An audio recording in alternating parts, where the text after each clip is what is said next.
I heard my daughter-in-law say, the $1 million inheritance is ours. She's too old to spend the money. So I voided the will and left everything to my older daughter, the one my daughter-in-law hated. The day after the funeral, my son went to the bank to claim his fortune. The manager raised his hand, and I appeared with the news. Glad to have you here.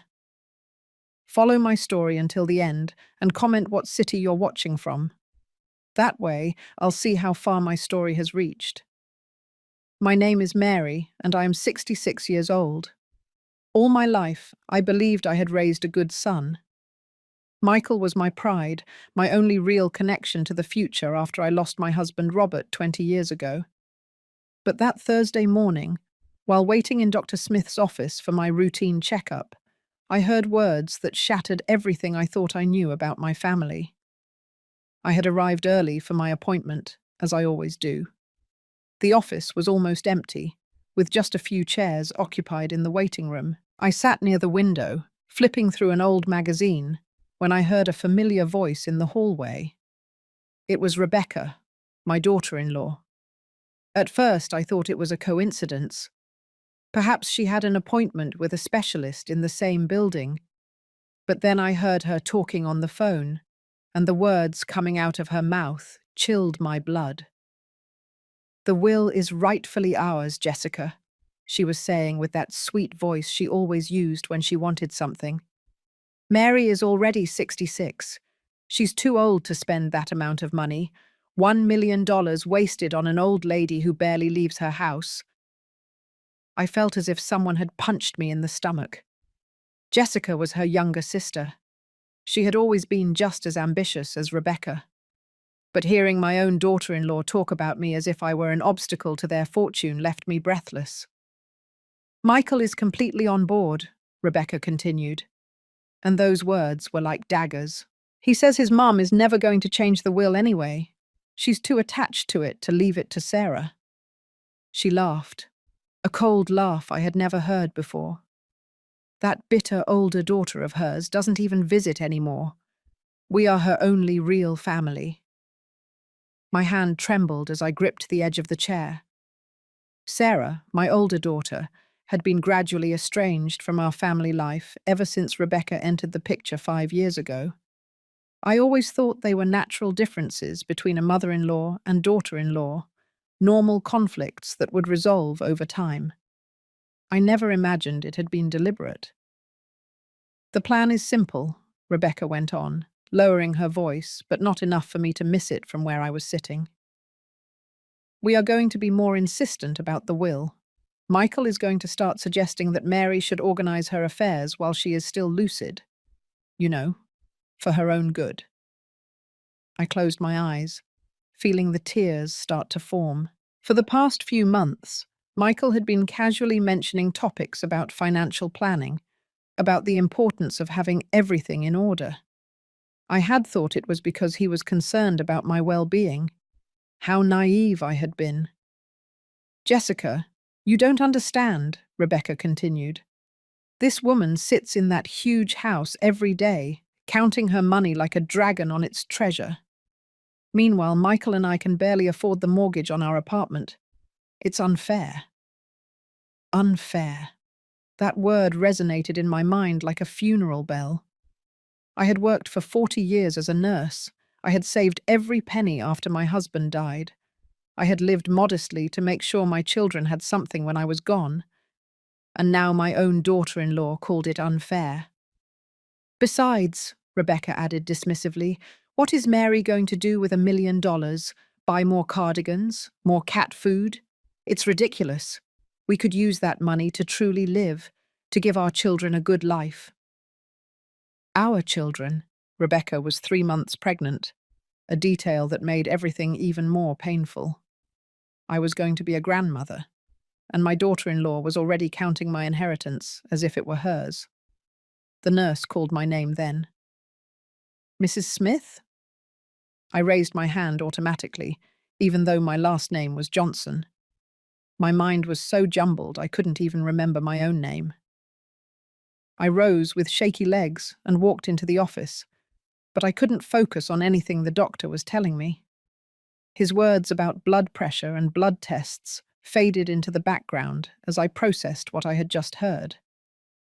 When I left the office an hour later, Rebecca was gone.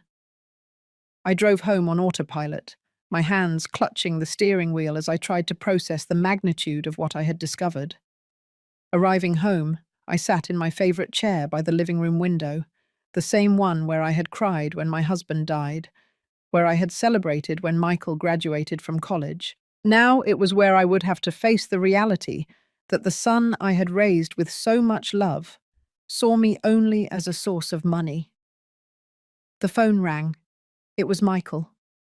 "Hi, Mum," he said, with that affectionate voice that now sounded false.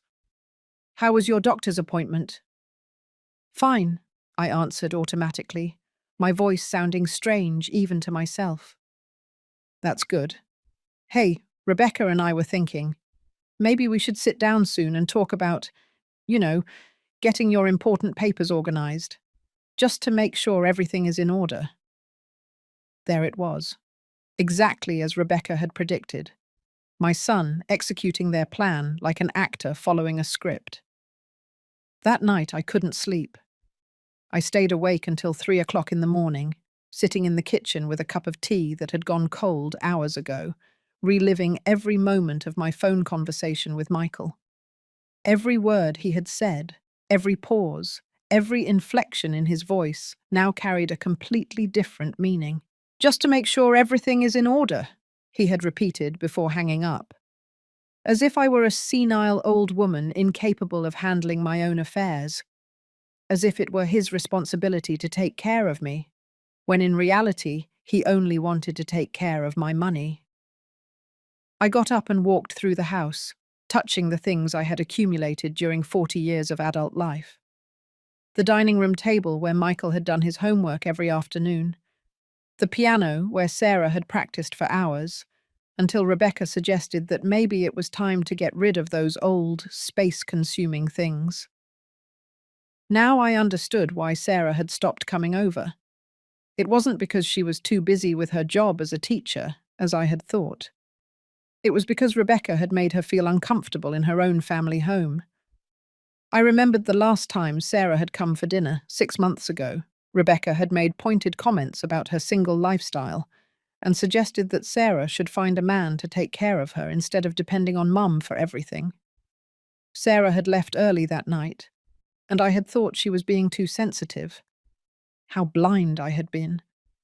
Rebecca had been systematically pushing Sarah away from me, making sure Michael was my only available heir. On Friday morning, Michael called again. This time he wanted to come over for lunch with Rebecca. "We want to talk to you about some important things, Mum," he said. "Rebecca has been looking into some fantastic options for estate planning. There are ways to protect your money, so you don't have to worry about a thing." Protect my money? From whom exactly? "All right," I told him, my voice sounding stronger than I felt. "Come over." I spent the morning cooking Michael's favourite lunch, roast turkey with mashed potatoes and vegetables.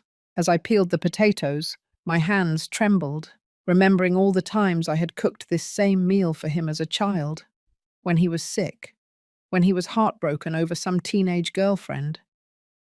I had put so much love into every meal, every bit of care, every sacrifice. After his father died, I worked double shifts at the hospital to pay for his college. I sold my car and took the bus for 2 years to afford his books. I gave up my own dreams of traveling, saving the house, having a social life, all to make sure he had the best opportunities. And now he and his wife were sitting in my living room, waiting for me to die so they could spend my money. They arrived at 12 o'clock. Rebecca was wearing a new dress that cost at least $300, by my estimate. Her shoes were designer. Her purse had that expensive label I'd seen in magazines. For someone who supposedly couldn't pay their mortgage, she certainly dressed well. Michael hugged me as always, and for a moment, just a moment, I forgot what I knew. He was my boy, my baby who had grown up and become a successful man. But then I saw the look he exchanged with Rebecca, a look that said, "Let's stick to the plan," and reality returned like a slap. During lunch, Rebecca praised my cooking excessively. "Mary, you're an amazing cook. It's a shame you only cook for yourself most of the time." A subtle jab reminding me of my loneliness. Michael kept the conversation light at first, asking about my health, my neighbors, my activities, but I could see the impatience in his eyes. He was waiting for the right moment to bring up the subject that had truly brought them here. Finally, after dessert, Rebecca put her hand on mine. "Mary, Michael and I have been talking, and we're concerned about you being here alone with so many financial responsibilities. It must be very stressful to manage all those accounts and investments by yourself. I had been managing my finances perfectly for 20 years, but I didn't say anything. We've been thinking," Michael continued, "that maybe it would be a good idea to set up a few things so that if something were to happen to you, everything would be organized. You know, power of attorney, that kind of thing, for your peace of mind." My peace of mind, as if the problem was my tranquility and not their greed. "Also," Rebecca added with that sweet smile I now recognized as pure poison, "we think you might consider moving into something smaller. This house is too big for one person, and we could help you find a lovely, more manageable place." There it was. They wanted me to sell the house. The house where I had raised my children, where I had lived with my husband, where all my memories were. They wanted to turn it into money they could control. I looked at the two of them, sitting at my table, eating my food, planning my future as if I were a child incapable of making decisions. And in that moment, something inside me changed. It wasn't just sadness I felt anymore. It was something colder, more determined. "I'll think about it," I finally told them. Michael smiled, clearly satisfied. "That's all we ask, Mum. We just want the best for you." After they left, I sat in my living room and cried. I cried for the son I thought I had raised. I cried for the years of sacrifice that apparently hadn't meant anything. I cried for the family I thought I had. But when I ran out of tears, something else began to grow in their place. A cold, clear resolution. If they wanted to play this game, I could play it too. On Monday morning, I woke up with a clarity I hadn't felt in years. All weekend I had been thinking, planning, remembering things I had overlooked. I was no longer the naive woman I had been the previous Thursday. Rebecca's conversation had opened my eyes in a way I could never close them again. The first thing I did was call the law firm Smith & Associates. Harold Smith had been my husband's lawyer for years, and after his death, he had become my trusted legal advisor. He was an honest man of 72, with enough experience to understand exactly what I needed to do. "Mary," he told me when I walked into his office that afternoon, "you look different, more determined." "Harold, I need to revoke my current will," I told him without preamble, "and I need to do it in a way that no one can legally question." His eyebrows raised. "May I ask what has precipitated this decision?"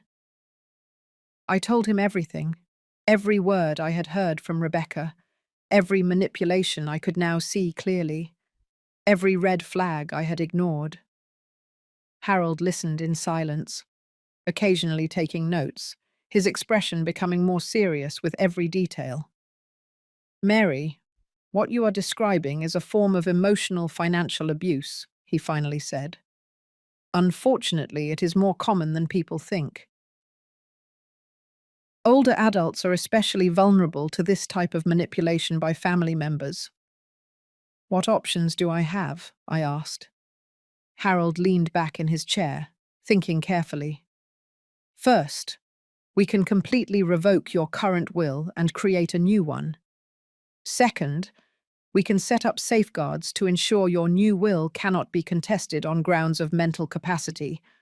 And third," he paused, We could consider some more creative strategies. What kind of strategies? Well, if you truly want to teach them a lesson about the consequences of greed, there are legal ways to do it. But I need you to be absolutely sure this is what you want to do. I thought of Rebecca laughing as she talked about me as if I were an obstacle. I thought of Michael planning my future as if I had no say in it. I thought of Sarah, my older daughter, whom they had systematically pushed away from my life. I'm sure, I told him. For the next 2 hours, Harold and I worked out the details. The new will would leave everything to Sarah. The house, the investments, the savings accounts, everything. Michael would receive exactly $1, the minimum amount required by law, so he couldn't claim he had been accidentally forgotten. But that was just the first step of the plan. Harold, I told him, there's something else I need to do. I need to reconnect with Sarah, but without Rebecca knowing. That night, I called Sarah for the first time in months. Her voice sounded surprised to hear my number on her phone. Mum, is everything okay? Sarah, my daughter, I need to see you. I need to explain some things I've been blind to seeing.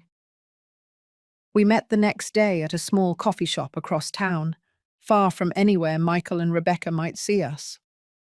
Sarah arrived dressed in a simple sweater and jeans, so different from Rebecca's expensive outfits.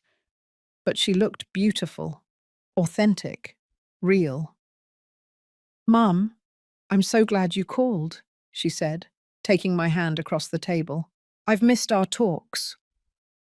Sarah, I have to apologize for a lot of things, I began, and I have to tell you some truths you should have known a long time ago. I told her everything, Rebecca's conversation, Michael's plans, the way they had been manipulating the family situation for years. As I spoke, I saw tears form in Sarah's eyes.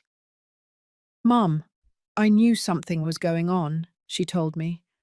Every time I came to visit you, Rebecca found ways to make me feel uncomfortable. Little comments about my life, about my choices, about the fact that I'm not married. And Michael never defended me. Why did you never tell me anything? Sarah sighed. Because I thought maybe she was right. Maybe I was too critical, too difficult.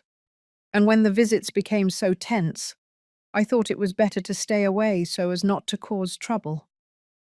My heart broke hearing this. My own daughter had pulled away to protect my happiness, while Rebecca had been using that absence to strengthen her position as the devoted daughter-in-law. Sarah, there's something else you need to know, I told her. I've changed my will. Everything is going to you.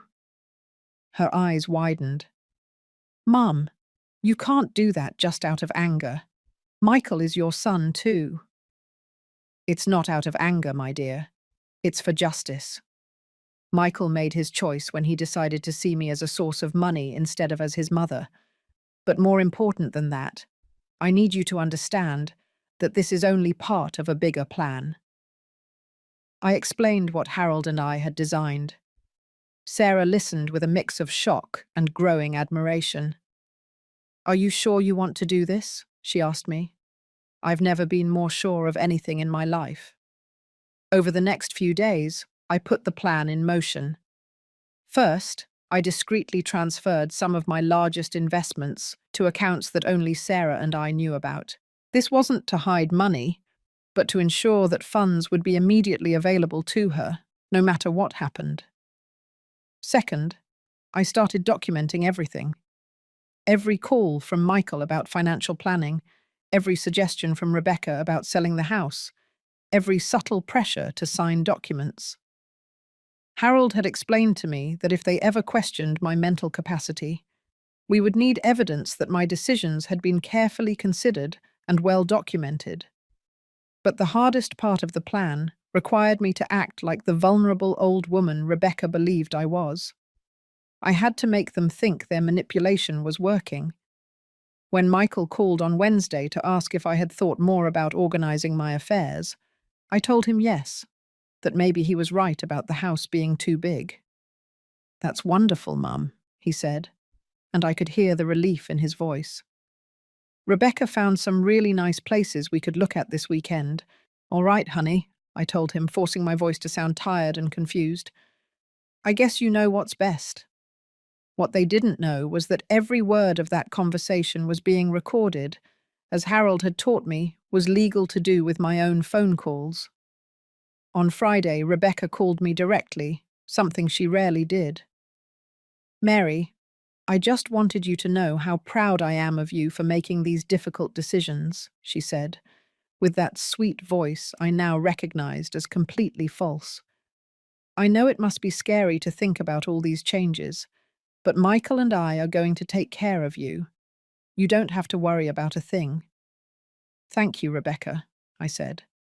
"It means a lot to me to know I can trust you too." After hanging up, I sat in my kitchen, smiling for the first time in weeks. If they wanted to play the manipulation game, they would discover that they had severely underestimated their opponent. On Saturday morning, as I prepared for what would be one of the most important performances of my life, I received an unexpected call. It was Dr. Smith, my primary care physician for 15 years. "Mary, I hope you don't mind me calling you on the weekend," he said, "but Harold Smith contacted me yesterday. He explained your situation and asked me to call you about an idea he has."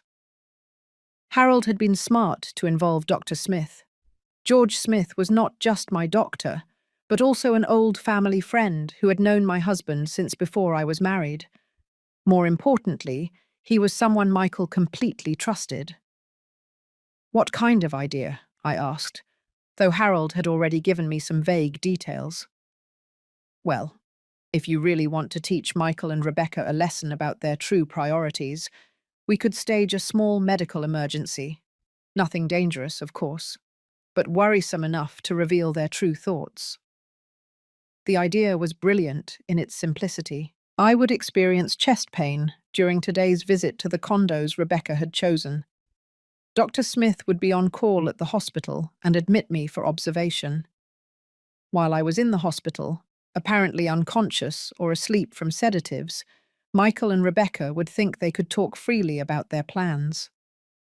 "It's completely legal," Dr. Smith assured me, "and it's not the first time I've helped a patient discover the true intentions of troublesome relatives. The only difference is that this time, we will be legally recording audio in a controlled situation." At 2 o'clock in the afternoon, Michael and Rebecca arrived to take me to see the lovely condos Rebecca had selected. There were 3 properties on her list, all conveniently located more than 30 minutes from my current house, all in complexes where I wouldn't know anyone, all perfect for completely isolating me.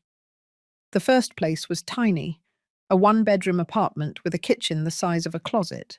Rebecca described it as cozy and easy to maintain. Michael nodded enthusiastically, as if he truly believed I would be happy in a shoebox after living in my 4-bedroom house for 25 years. "And best of all," Rebecca added, as we walked through the claustrophobic space, "it's completely furnished. You wouldn't have to worry about moving all that old, heavy furniture from the house." Old, heavy furniture. She was referring to the antiques my husband and I had collected for years, pieces worth more than Rebecca probably imagined. At the second place, while Rebecca was talking to the real estate agent about financing options, I heard Michael make a phone call. He thought I was distracted looking at the balcony, but I could hear every word. "Yeah, it looks like Mum is going to agree to move," he was telling someone. "Rebecca thinks we could have the house on the market in 6 weeks. With the current market, we should get at least $500,000 for it." $500,000. My house was worth at least $700,000. But apparently Michael was already planning a quick sale for less money. It was then I decided it was time to implement the first phase of Dr. Smith's plan. "Ow!" I groaned softly, putting my hand to my chest. "I don't feel very well." Immediately, Rebecca was by my side, but I could see irritation in her eyes more than genuine concern. What's wrong, Mary? My chest, I said, letting my voice sound weak. I feel a pressure. Michael quickly came over, and for a moment I saw a flash of real worry in his eyes. Mum, do you need to sit down? I think I need to go to the hospital, I murmured. The drive to the hospital was revealing. While Michael drove, Rebecca muttered to herself in the passenger seat. I heard snippets. How inconvenient. And just when we were making progress. And my favourite. I hope this doesn't delay everything. Everything. As if my possible heart attack was simply a roadblock in their schedule for taking over my life. At the hospital, Dr. Smith played his part perfectly. After examining me and running some tests that we already knew would come back normal, he announced that he needed to keep me for observation overnight. Is it serious? Michael asked. And I could see genuine worry on his face, mixed with something else. Calculation. At her age, any chest pain must be taken seriously, Dr. Smith replied with professional authority. We'll monitor her for the next 12 hours to make sure she hasn't developed any complications. They gave me a private room with a bed by the window. Dr. Smith had explained that Harold had discreetly installed an audio recording device in the room, completely legal since it was my own room, and I had given explicit consent. Once I was comfortably settled in the hospital bed, pretending to be sedated by the medication, Michael and Rebecca sat in the chairs by the window to wait. The first 30 minutes were normal conversation, Rebecca calling her work to say she couldn't come in on Monday, Michael cancelling a meeting. But then, when they thought I was sound asleep, the real conversation began. Do you think this is going to delay our plans? Rebecca whispered. I don't know, Michael replied, and his voice sounded genuinely worried. But maybe we should see this as a sign that we need to speed things up. What do you mean? Michael moved closer to Rebecca, lowering his voice even further. I mean, if Mum is starting to have health problems, we need to make sure everything is sorted out before things get worse. You mean the power of attorney? That, and convincing her to sell the house as soon as possible. Rebecca, if she ends up needing long-term care, that $1 million could disappear in medical expenses very quickly. My heart sank hearing this. He wasn't worried about my well-being. He was worried about his inheritance. You're right, Rebecca agreed. Besides, if her health deteriorates, it's going to be much harder for her to make rational decisions about her future. It's better that we make these changes now, while she can still understand that it's for her own good. Exactly. And once we have the power of attorney, we can manage all her finances, making sure the money is protected. Protected. That word again, as if it were a shield against my own stupidity instead of a weapon against my autonomy. Do you think we should talk to a lawyer about speeding up the will process too? Rebecca asked. I've already thought about that, but we need to be careful.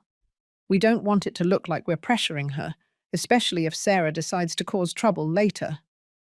Sarah. Even now, they were considering her a potential threat to their plans. Sarah isn't going to be a problem, Rebecca said dismissively. She doesn't even bother to visit anymore. When the time comes, it will be obvious to any judge that Michael is the dedicated son who deserves to inherit. Even so, I think we should document everything, every visit, every conversation about her finances, every time she shows confusion or indecision, just to be sure. Document my confusion, create evidence of my mental incapacity.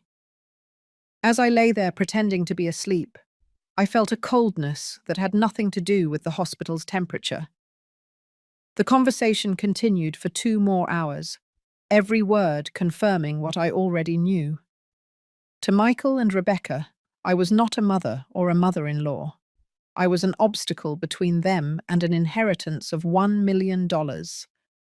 When they finally left that night, Promising to return in the morning, I lay awake in the hospital bed, smiling in the dark.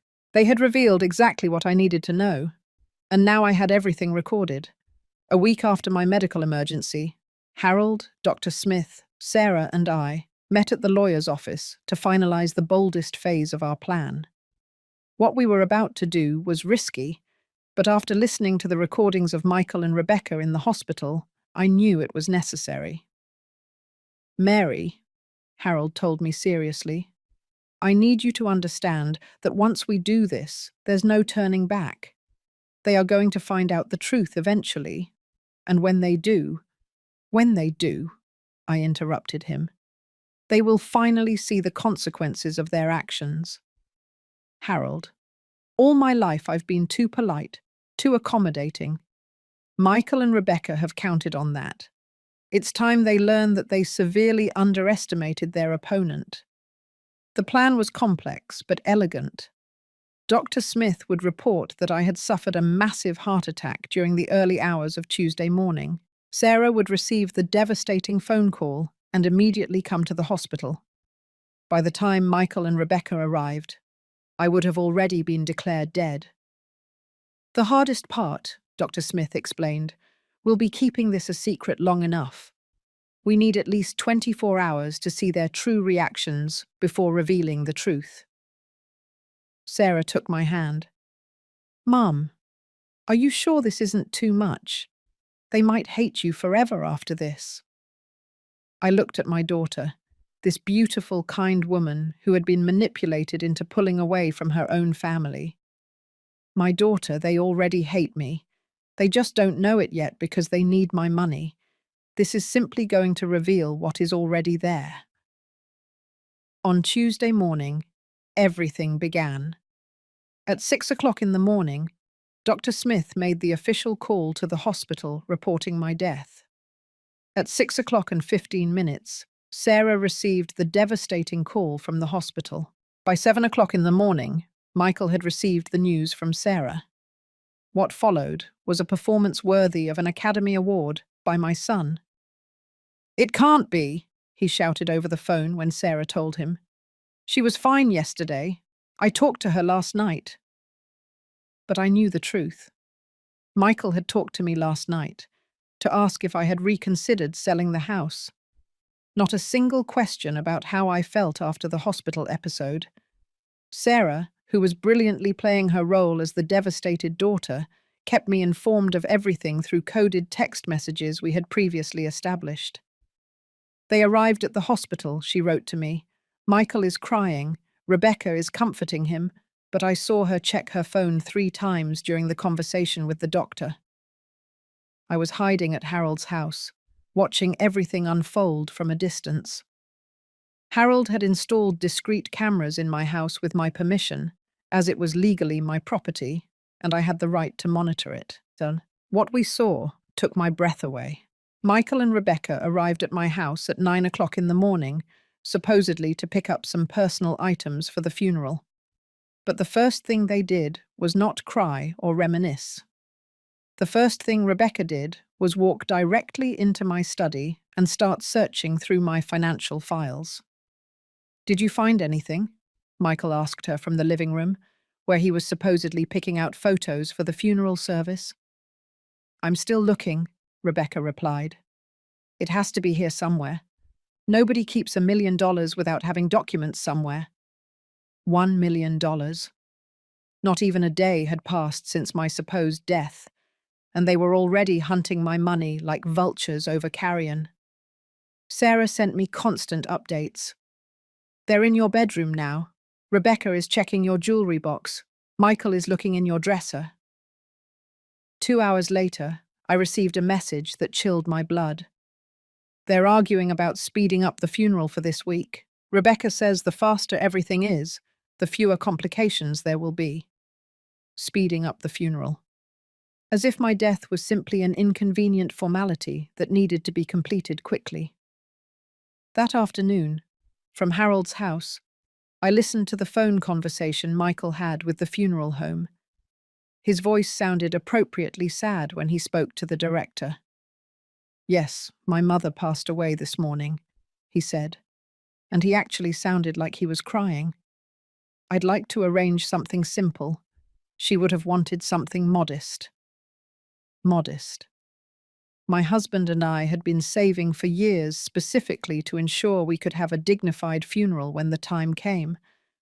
But apparently Michael had already decided to cut corners on that too. On Wednesday evening, Sarah came to see me at Harold's house with a full report of the day's activities. "Mum, you have to hear this," she said, pulling out her phone. "I recorded part of a conversation between Michael and Rebecca this afternoon." Rebecca's voice sounded through the speaker. "Michael, we need to get an appointment with your mother's lawyer tomorrow morning. The longer we wait, the more opportunity there is for complications to arise." "What kind of complications?" Michael had asked. "Sarah, mainly. I know she and your mother weren't close lately, but she's still her daughter. If she decides to hire her own lawyer or contest the will, we could end up in a legal battle that would cost us thousands of dollars." "You're right. I'm going to call Mum's lawyer first thing tomorrow." Sarah paused the recording. "Mum, they're going to find out you changed the will tomorrow." "Perfect," I told her. "That means it's time for the final phase." On Thursday morning at 9 o'clock, Michael and Rebecca showed up at Smith & Associates' office. Harold had told me they had an appointment for 9 o'clock and 30 minutes, but they arrived early, clearly anxious to begin the process of claiming their inheritance. "Good morning," Michael said to the receptionist. "I'm Michael Johnson, and this is my wife Rebecca. We have an appointment to review my mother's will, Mary Johnson. She passed away the day before yesterday." The receptionist, who was completely informed of our plan, greeted them with the appropriate expression of condolence. "Of course, Mr. Johnson. Let me inform Mr. Smith that you have arrived." Harold came out to greet them personally, and I could see through the building's security cameras that I had legally installed for this specific purpose. His expression was somber but professional. "Michael, Rebecca, please come into my office. I am so sorry for your loss." For the next 15 minutes, Harold carefully explained the basic legal procedures for executing a will. Michael listened intently, but I could see Rebecca was impatient, constantly checking her watch. Finally, Harold opened the file. "Michael, I must tell you that your mother revised her will a few weeks ago." Michael straightened up in his chair. "Revised? What exactly does that mean?" "It means she made some significant changes to her last wishes." Harold paused dramatically before continuing. "According to the current will of Mary Johnson, dated the 20th of this month," Harold looked down at his papers, "she leaves the entirety of her estate to her daughter, Sarah Johnson." The silence that followed was deafening. I could see Michael through the camera, his mouth opening and closing like a fish out of water. Rebecca had gone completely pale. "The whole inheritance?" Michael finally asked, his voice barely a whisper. "The whole inheritance. The house, the investments, the bank accounts, everything. To you, she leaves $1, the minimum amount required by law." Rebecca stood up abruptly. "That's impossible. Mary was losing her mind. Anyone could see that." Harold raised an eyebrow. "Do you have medical evidence of any cognitive decline? Because I can assure you that when Mary made these changes, she underwent a full mental capacity evaluation. She passed with perfect marks." Michael found his voice. "Mr. Smith, there has to be some mistake. My mother and I were very close. Sarah didn't even visit her." "Michael," Harold said gently, "your mother left a letter explaining her reasons for this change. Would you like me to read it?" Without waiting for a response, Harold opened a sealed envelope. In a clear, firm voice, he read my words. "To my son, Michael. For years, I thought you had inherited the values your father and I tried to instill in you. I recently discovered I was wrong. Love cannot coexist with greed, and you have chosen greed. I hope the $1 I leave you serves to remind you of the value of a mother who loved too much and trusted too much. When Harold finished reading, Rebecca was crying. But they weren't tears of pain or regret. They were tears of pure fury. "This isn't going to stand," she screamed. "We're going to fight this. We're going to prove that crazy old woman was mentally incompetent." And that's when Harold smiled. "Rebecca, there's something else you need to know." He pressed a button on his desk, and his office door opened. It was my turn to make my final entrance. When I walked through Harold's office door, the silence that followed was absolute. Michael and Rebecca were sitting with their backs to the door, but I could see the exact moment Michael recognized my voice when I said softly, "Hello, son." Rebecca was the first to turn around. Her face went through a fascinating progression of emotions: confusion, shock, realization, and finally pure terror. Michael moved as if he were underwater, slowly turning in his chair until his eyes met mine. "Mum?" His voice was barely a broken whisper. "But you're—" "The doctor said exactly what I asked him to say," I replied, walking calmly to the empty chair in front of Harold's desk. "Please, sit down. We have a lot to talk about." Rebecca had stood up, visibly shaking. "This is a cruel joke. You can't put us through this. We thought you had died."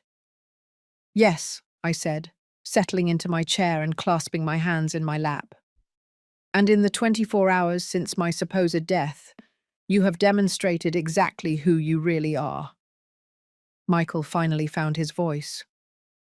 "Mum, I don't understand what's happening here."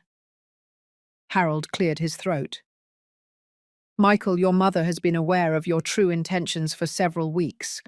Everything that has happened since then has been carefully documented." "Documented?"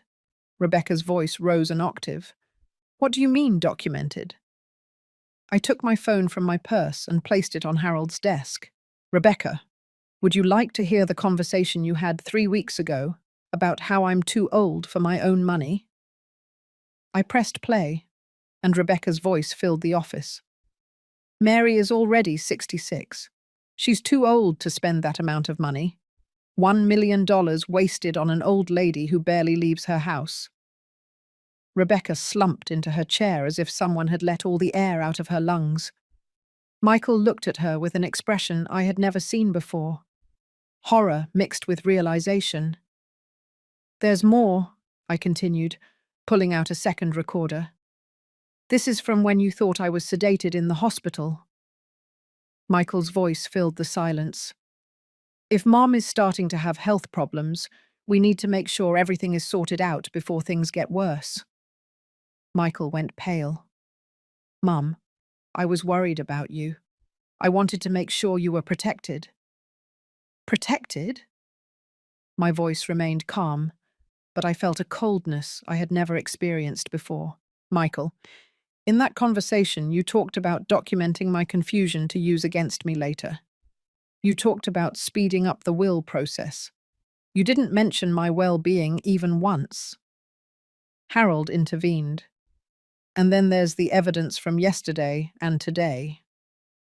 He turned on his computer monitor, showing the security recordings from my house. There were Michael and Rebecca, barely hours after my supposed death, frantically searching through my financial documents. "This was taken yesterday at 9 o'clock and 15 minutes in the morning," Harold explained, less than 3 hours after they supposedly received the news of Mary's death. On the screen, Rebecca could clearly be seen checking my jewelry box while Michael searched my financial files. There were no tears, no grief, only a systematic search for valuable assets.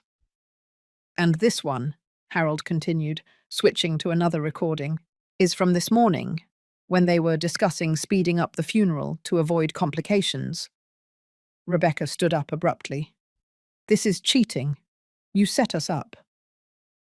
"Yes," I admitted unapologetically. "I set you up. because I needed to be absolutely sure who you really were before making permanent decisions about my life and my money. Michael had remained silent, but I could see tears forming in his eyes. For a moment, just a moment, I felt a pang of the old maternal pain, but then I remembered his recorded words about documenting my confusion, and the pang vanished. "Mum," he finally said, his voice broken, "I know this looks bad, but you have to understand. I love you." "You love me, Michael?" I took another recorder from my purse. "This is your phone conversation with the funeral home yesterday." His own voice echoed in the room. "I'd like to arrange something simple. She would have wanted something modest." "Michael," I said softly, "your father and I saved specifically for our funerals because we wanted dignified ceremonies. You knew that. But apparently you decided you could save money on my final farewell too." Tears started rolling down Michael's cheeks, but I no longer cared. I had cried too many of my own tears over the past few weeks. Rebecca, who had been silent for several minutes, suddenly exploded. "All right. Yes, we wanted your money, but you're 66 years old. What are you going to do with $1 million? We are young. We have a whole life ahead of us. We have a baby on the way." "Ah," I said, feeling a cold smile form on my lips. "The baby? Yes, I heard you're expecting. Congratulations." I turned to Harold. "Harold, could you explain to Michael and Rebecca the legal implications of what they have attempted to do?" Harold opened a thick folder. "Of course. Michael, Rebecca, what you have attempted to do over the past few weeks constitutes several potential crimes: undue influence on an older adult, attempted financial fraud, and conspiracy to obtain power of attorney under false pretenses." Rebecca turned pale. "Crimes? But we didn't do anything illegal." "You attempted to manipulate Mary into signing legal documents transferring control of her finances based on false representations about her mental capacity," Harold explained. "That is fraud. You documented your plans to create false evidence of mental incompetence. That is conspiracy." Michael found his voice. "Are you going to press charges against us?" I looked at my son, this man I had raised with so much love and sacrifice, and I felt something I never thought I would feel toward him: complete indifference. "No," I finally said. "I'm not going to press charges." The visible relief on their faces was almost comical. "But," I continued, "you are also not going to receive a single penny from me ever again. Sarah will receive everything when I truly die. You two are going to have to learn to live with the consequences of your decisions." Michael leaned forward. "Mum, please. We can fix this. We can go to family therapy. We can—" "Michael," I cut him off. "Do you know what the moment that hurt me the most in all of this was?" He shook his head, tears falling freely now.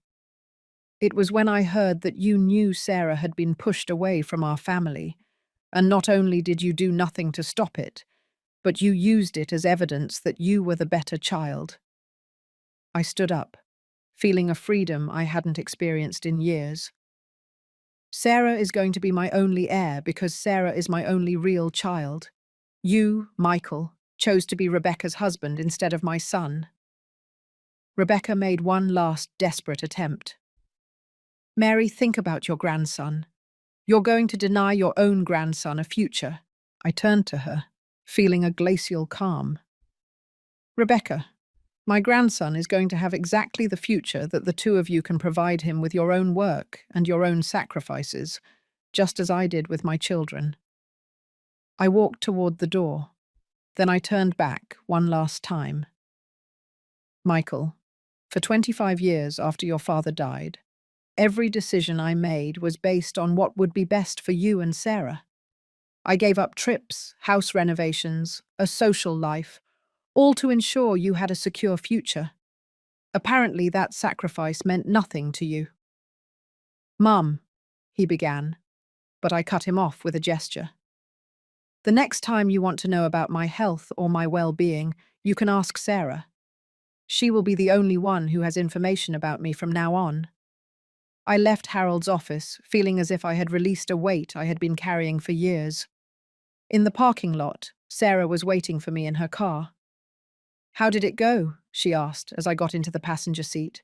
"Liberating," I told her as we drove toward her house, where I would stay until I decided what to do with my life. I thought about the future. I was 66 years old, in perfect health, and had $1 million that I could now spend exactly as I wished. "Sarah," I said, "what do you think about taking that trip to Europe I had always wanted to do?" My daughter smiled. "I think it's time you live for yourself, Mum." Yes, I thought, looking out the window at the midday blue sky. It was finally time.